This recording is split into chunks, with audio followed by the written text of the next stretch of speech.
Hello everyone, my name is Dr. Joel Rosen. I want to welcome you back to another edition of your Adrenal Fix. Today I wanted to talk to you about brain fog and adrenal stress.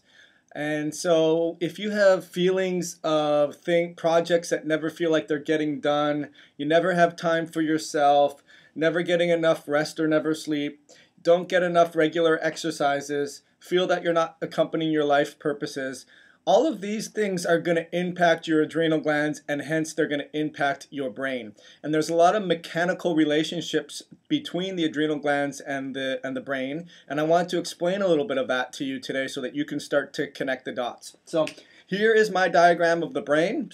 No one's ever going to accuse me of being the next Van Gogh, but either way I try. So here is the hypothalamus, here is the pituitary, and here is the hippocampus.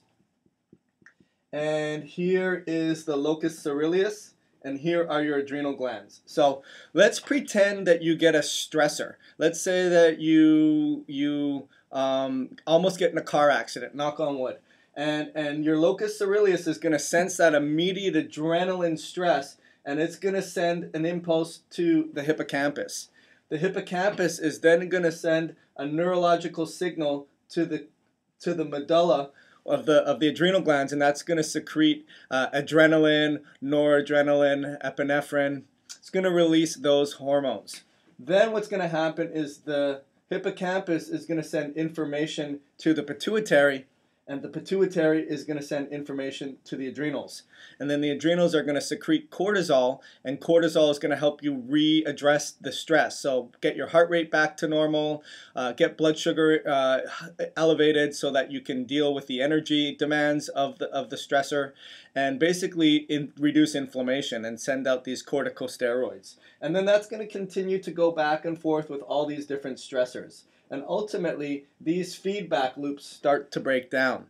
With the reoccurring of stress, this locus coeruleus is also going to send information to the hippocampus, and continually sending it to the hippocampus,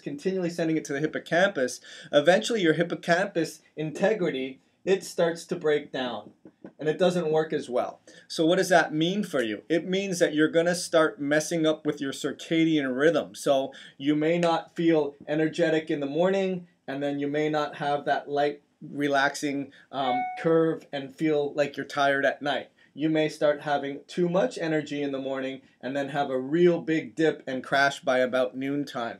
Or you could start to have a little bit of energy and sort of have a little bit of a reverse curve.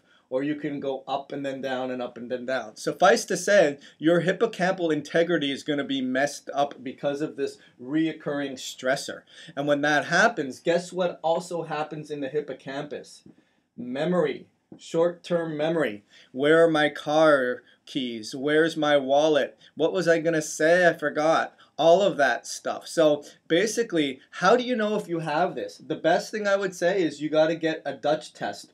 The Dutch test stands for a dried urinary total cortisol hormone test. The other thing we need to do is start assessing different areas of the brain that aren't functioning properly and start to put together a program for you.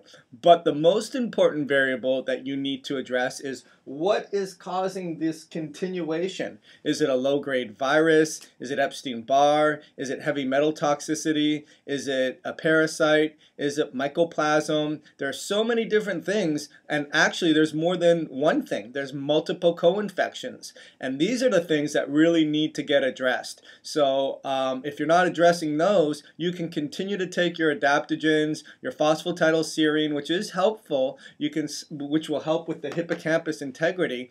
You can also take DHEA, provided that you are not going down an androgenic pathway, so that if you take it, you're going to become more likely for polycystic ovaries or more inflammation or more hair in places that you don't want it.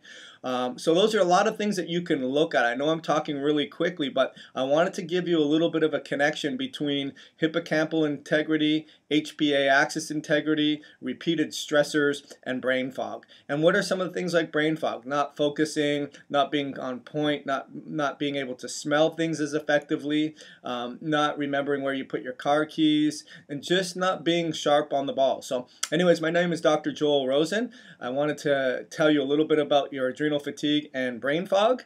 Hope you liked this video. If you did, just give me a share, a thumbs up, or make sure you subscribe to my YouTube channel. And also go visit me on my blog, adrenalfatiguesociety.com.